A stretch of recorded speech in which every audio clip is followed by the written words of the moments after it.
Kehamilan anak ketiga Jedar dirasa sangat berbeda dengan kehamilan Elle dan Don.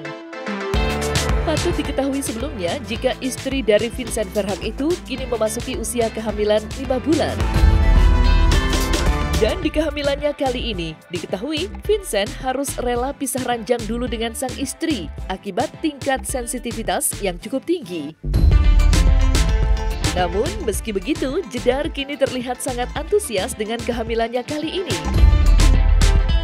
Tak muluk-muluk, ia bersama Vincent pun berharap semoga dikaruniai bayi perempuan setelah memiliki 2 orang putra sebelumnya. Lantas, seperti apa cerita lengkap proses kehamilan anak ketiga Jedar yang sudah masuk trimester kedua itu? Kehamilannya sekarang udah memasuki 5 bulan. Terus keadaan aku udah semakin oke, udah nggak sepusing dan semual kemarin ya. Ya terus, udah mengurang. Udah mengurang, terus udah nafsu makan juga udah mulai balik lagi. Terus udah mulai bisa aktivitas lagi. Terus juga udah nggak terlalu mager lah kayak kemarin gitu. Udah, kalau kemarin kan aku tidur mulu ya. Iya, tidur, lemas.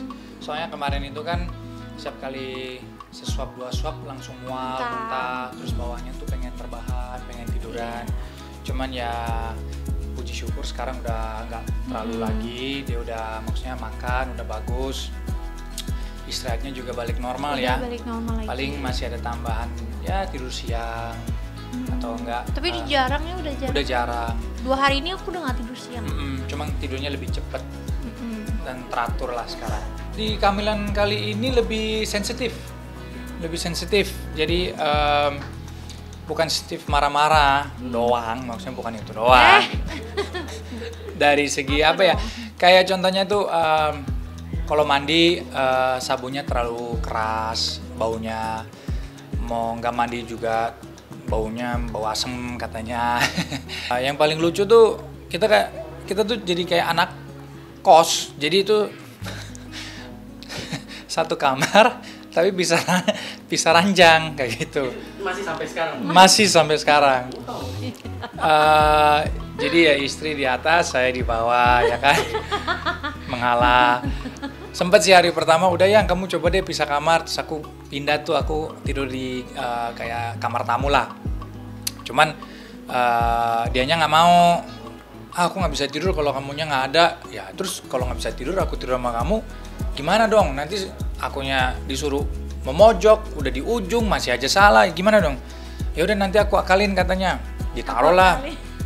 Tiba-tiba pulang kan, habis syuting pulang. Pas buka kamar, loh kok ada kasur di sini? Ya itu buat kamu. Loh. Terus gimana? Ya udah kamu tidur di kamar, sekamar, aku bisa tidur tapi udah bisa ranjang. Oke lah kalau gitu ya kan. Jadi kali ini lebih sensitif dan sama makanan bukan nggak milih-milih sih, tapi lebih ke makan dikit mual. Tapi apa aja mau dimakan sebenarnya. Cuman lebih sensitif dibandingin baby Don ya, kehamilan baby Don. Nggak tahu, soalnya perasaan aku aja. Jadi kan kayak misalnya nih, kayak aku tuh kalau tidur satu ranjang, biasanya kan normal ya, nggak apa-apa gitu. Tapi ketika hamil ini tuh kalau pas lagi satu ranjang tuh kayak bawaannya tuh kayak ih gitu, kayak risih gitu, kayak sempit, panas, risih. Padahal gitu. kasurnya udah segede bagong, udah di ujung lagi. Ya tapi itu perasaan aku gitu. Jadi aku nggak bisa tidur yang nyenyak gitu. Apalagi aku tuh kan tidurnya tuh kayak ayam. Jadi suara dikit atau gerak dikit aku bangun kan. Jadi itu aku tidurnya jadi keganggu. Aku jadi sensitif. Jadi marah-marah jadinya kan. Jadi gimana caranya biar aku nggak keganggu, tapi juga aku tetap bisa tidur. Soalnya kalau suamiku tidur di kamar lain pun aku nggak bisa tidur. Jadi harus tetap berdua, cuma bisa ranjang gitu. Semoga kalau emang cewek, pengennya cewek berarti Bang ya? saya pengennya cewek, jujur aja. Jujur. Tapi mau cowok pun no problem. Tapi kalau mau dibilang pilihnya cewek cowok, aku maunya cewek. Soalnya ini sekarang kan udah ada 2 cowok. Patokan saya tuh yang paling tua harus cowok. Nah pas L kan cowok. Yang kedua bebas. Kebetulan Baby Don cowok juga. Yang ketiga ya semoga cewek aja. Tapi kalau dapet cowok pun no problem. Kalau emang cewek semoga Baby Don sama L tuh bisa jaga ya kan. Ya bisa bimbing dan bisa dididikin secara ya baik-baik.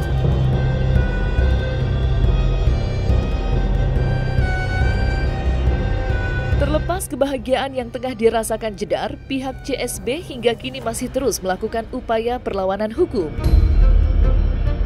Dengan memanfaatkan beberapa data kejanggalan, baru-baru ini pihak CSB akan melakukan upaya hukum dengan melaporkan kasus ini ke Mabes Polri dan nantinya akan diteruskan ke Polda Metro Jaya. Lantas, apa langkah yang akan diambil oleh pihak CSB setelah menyadari adanya kejanggalan dalam putusan pengadilan? Benarkah semua ini sangat kontra dengan apa yang dinyatakan oleh Jedar selama ini? Kita lihat hukum ini tidak berjalan baik. Klien kami itu belum pernah diperiksa sekalipun di BAP. Tapi Polda telah menetapkan sebagai tersangka, bahkan Polda Metro Jaya itu menaikkan juga DPO, daftar pencarian orang. Sehingga klien kami menjadi buron dan akhirnya ditangkap di daerah di luar negeri ya, di Thailand ya. Nah, sampai pada saat dia dibawa pulang ke Indonesia juga ada penyambutan yang kurang pas ya. Seperti kita lihat ini penyambutan di bandara itu sangat tidak pas. Dan di sini ada teriak-teriak dari seseorang yang bernama Jessica Iskandar ataupun Vincent yang meminta balikin mobil dan uang saya. Nah ini. Dan pada saat itu mereka memaki tersangka Stephen. Ya. Nah sehingga atas perbuatan tersebut klien kami tidak terima. Membuatlah laporan dalam bentuk pengaduan kepada Barreskrim, dalam hal ini Mabes Polri ya, tertanggal 24 Januari 2024.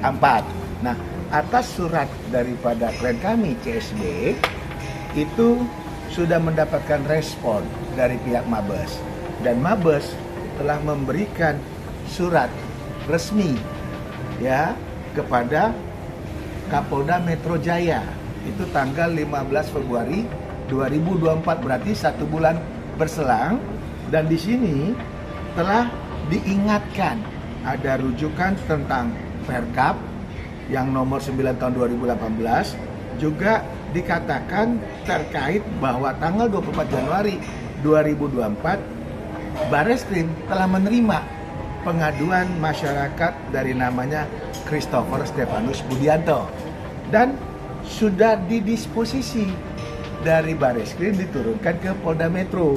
Selain ini, tanggal 15 Februari tersebut, ternyata di tanggal 14 Maret, ya, dari Polda turun, ya, dari Padir, Reskrim Polda Metro, turun ke Kasubdit Ranmor, tanggal 14 Maret.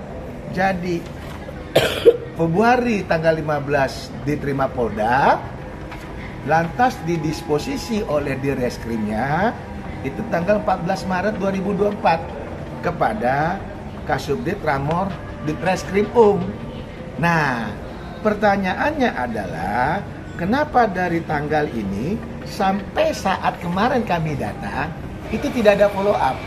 Berarti kasus ini mandek dari bulan Maret, April, Mei, Juni, Juli. Sehingga kami mempertanyakan ke pihak Polda Metro. Kemarin kita jumpa dengan salah satu daripada asistennya Kasubdit, ya, Kasubdit Ranmor, ternyata sudah dilimpahkan ke unit 1. Nah, unit 1 ini adalah unit yang menangani laporan Jessica terdahulu, ya, atas nama Sujatmiko, yang mana LPB tahun 2022 nomornya 2947. Nah, dengan adanya unit yang sama dalam hal penanganan kasus ini, itulah yang akan kami menantikan kelanjutannya. bagaimana sampai saat ini klien kami menanti tuh di LP ataupun di Rutan Cipinang supaya adanya BAP.